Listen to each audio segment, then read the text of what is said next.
Olá pessoal, Janaína Queradia, Dr. In Loco, episódio número 7. Nós estamos aqui com a doutora Daniele Cruzeta Schreiber, que tem a sua especialidade no tema que eu tenho certeza que te interessa. Então vamos lá, se você não conhece a doutora Daniele, vai lá, assiste o vídeo que nós passamos ontem. Ela fez uma apresentação bem sucinta, claro, porque se tivesse que falar tudo, né, doutora, que nós passamos nosso dia, a conversa seria bem longa, bem extensa, mas tá lá, para aquele que quiser realmente te conhecer um pouquinho mais.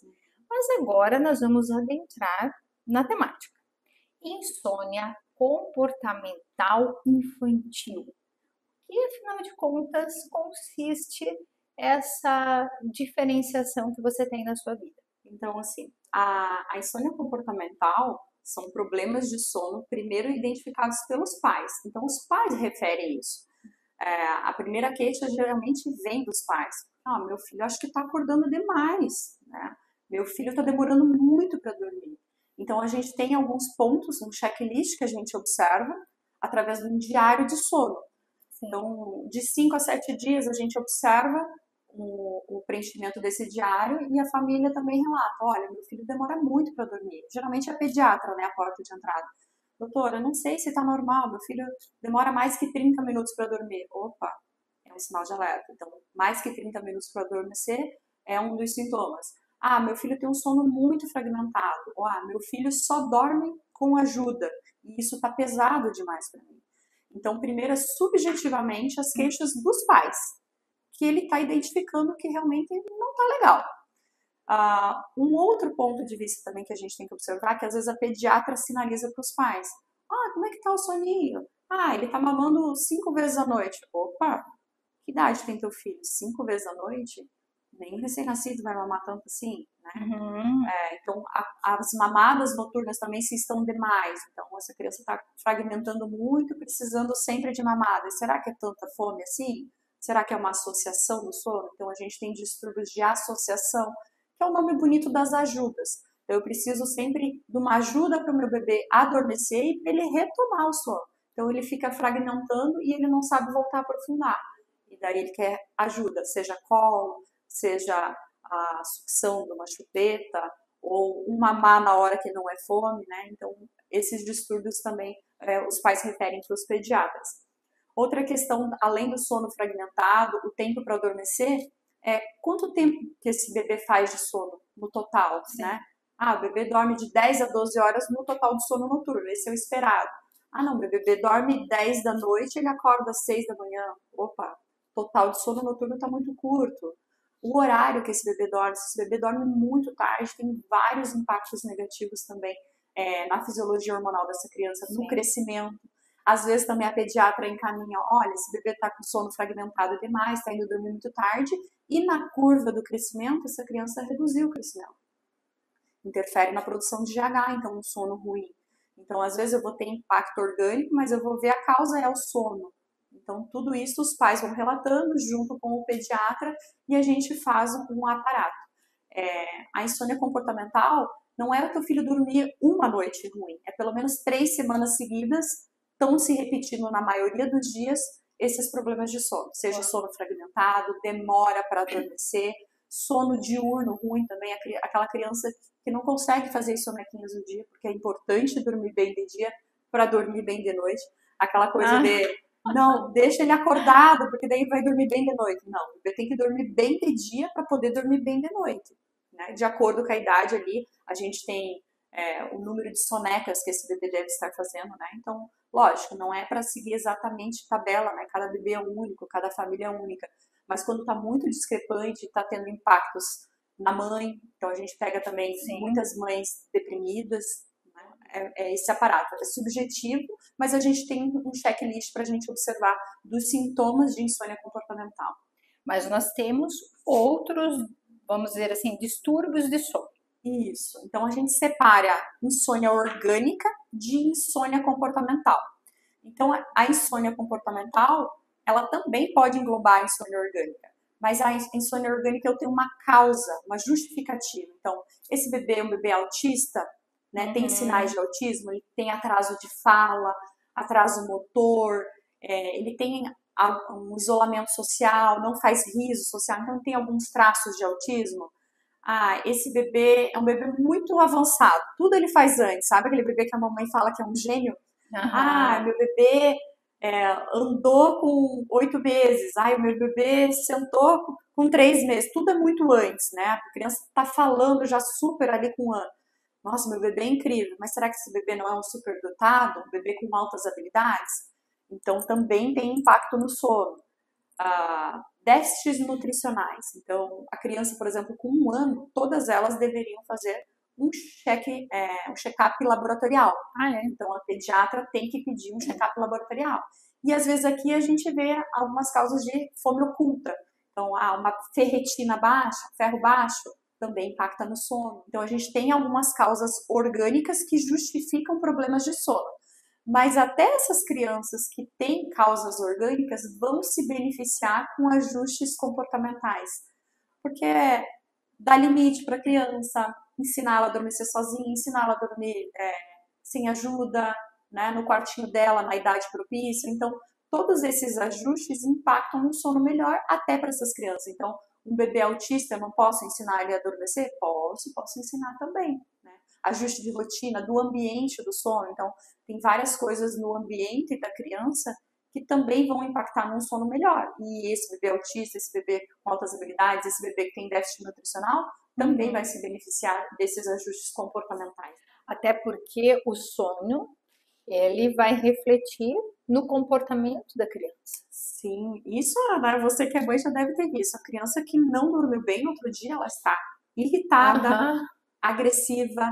Isso até às vezes a escolinha sinaliza para a mãe, olha, né, teu bebê está muito irritado, teu bebê, né, tá mais agressivo, não dormiu bem à noite, né, ou tá várias noites não dormindo bem, não é uma noite. Às vezes a gente vê o impacto de uma noite, mas imagina isso se estendendo por meses. Sim. Eu atendo muitas famílias ali com a criança de 9 meses, 1 aninho, que tá todo esse tempo dormindo mal. Imagina essa família como é que tá, né, fragmentando tanto à noite por vários meses seguidos. Mas o impacto na criança, no humor, é super visível. A criança fica mais irritada, fica mais agressiva, ela piora o cognitivo na hora do aprendizado, então é uma criança que vai pior na escolinha. Sim.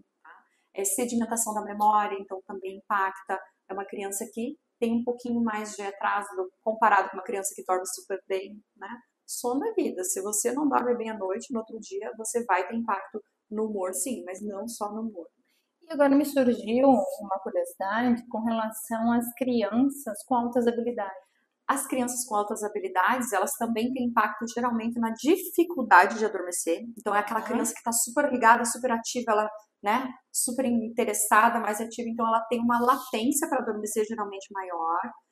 E ela faz um total de sono menor também, sabe? Então, isso que a gente impacta. Mas, na escolinha, tem que alinhar muito com as professoras. Porque é um bebê que, às vezes, na sala de aula, vai ser muito chato para ele. O bebê já sabe tudo que a turma está aprendendo, ele já aprendeu. Então tem que alinhar as expectativas com a família, com a escolinha, com a professora.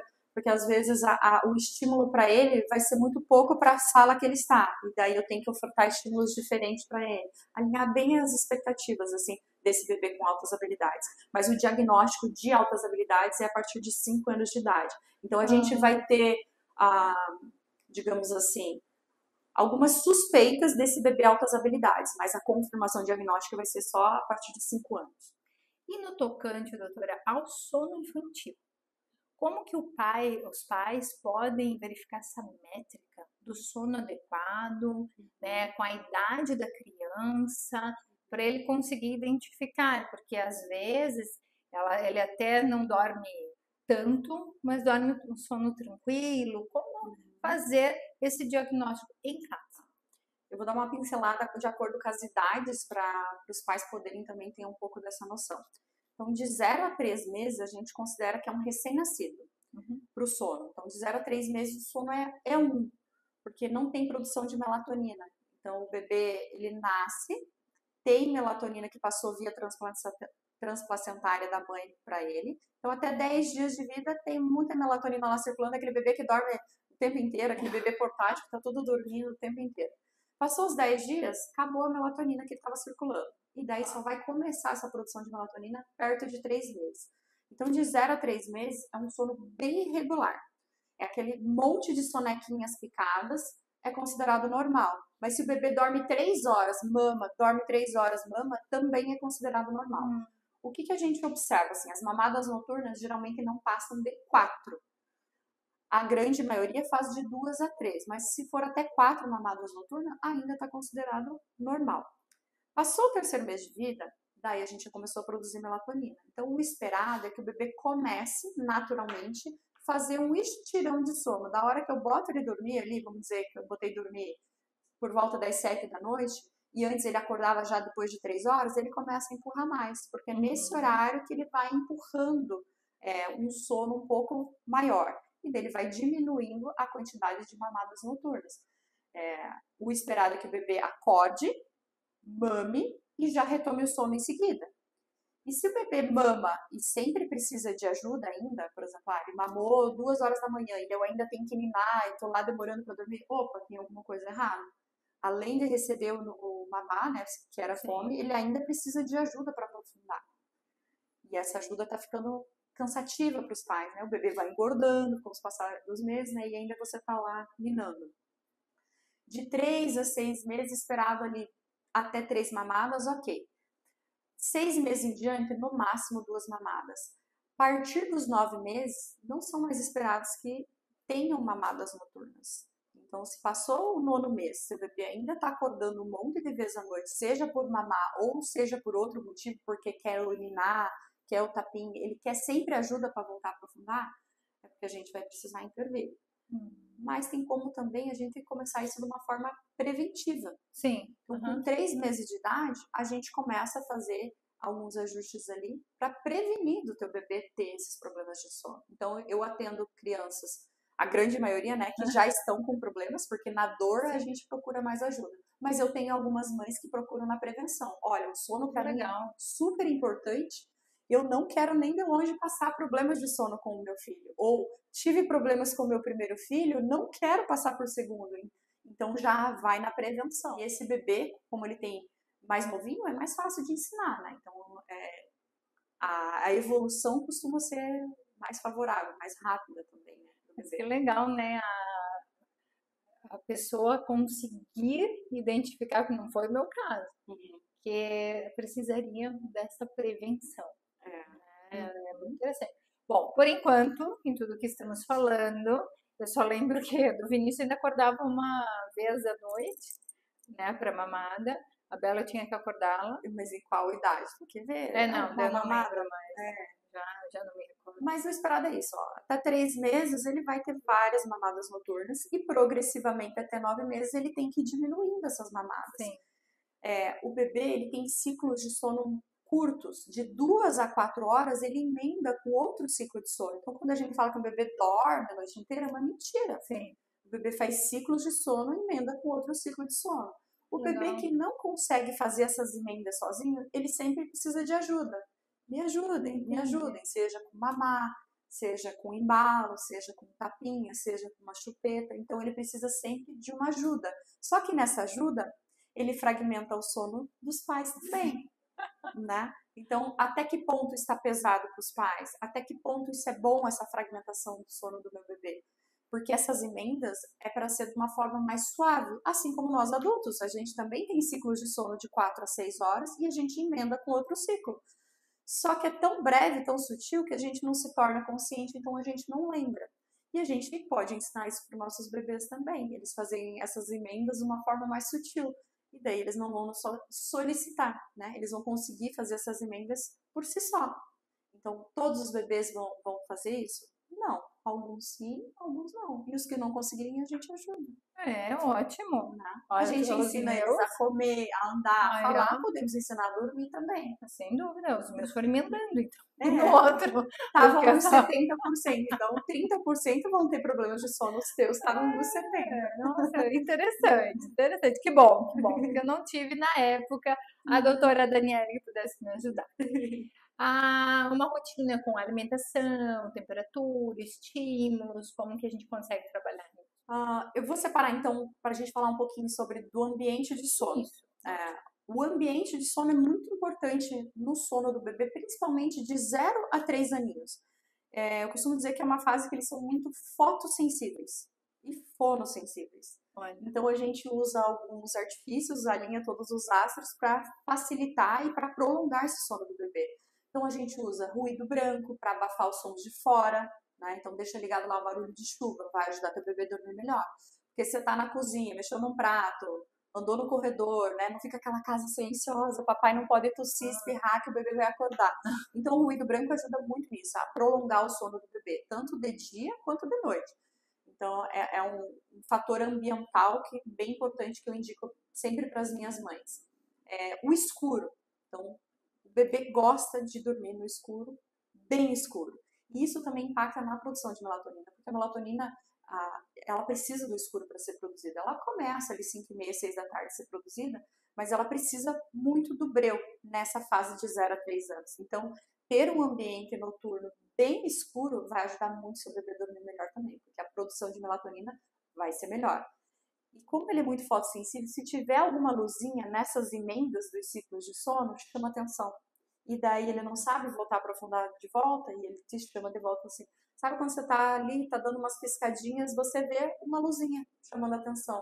Porque tem uma fresta na porta, ou porque meu quarto não tá tão escuro, ou porque tem a luzinha do ar-condicionado. O bebê vai prestar muito mais atenção do que um adulto nisso. E daí vai fazer um despertar mais prolongado. E daí ele precisa de ajuda para voltar a aprofundar. Seja com mamar, seja com embalo, seja de novo, né, com a chupeta, enfim, tapinha no bumbum. Então, o ambiente de sono bem ajustado também ajuda a criança a dormir melhor. O escuro, o ruído branco, esse ambiente está seguro também. O berço seguro é uma coisa que eu bato muito nos pés com as mães, porque elas gostam muito, sabe aquele kit berço todo lindo que você sonhou, idealizou? Não pode ter no berço da criança. O berço é vazio. O berço seguro, até 1 ano e meio, não tem nada, não tem travesseiro, não tem coberta, não tem nada. A gente afeta naninhas, né, aqueles objetos de apego, um paninho, a partir de 6 meses, porque é uma idade mais segura para o bebê estar. E essa naninha tem que ser segura.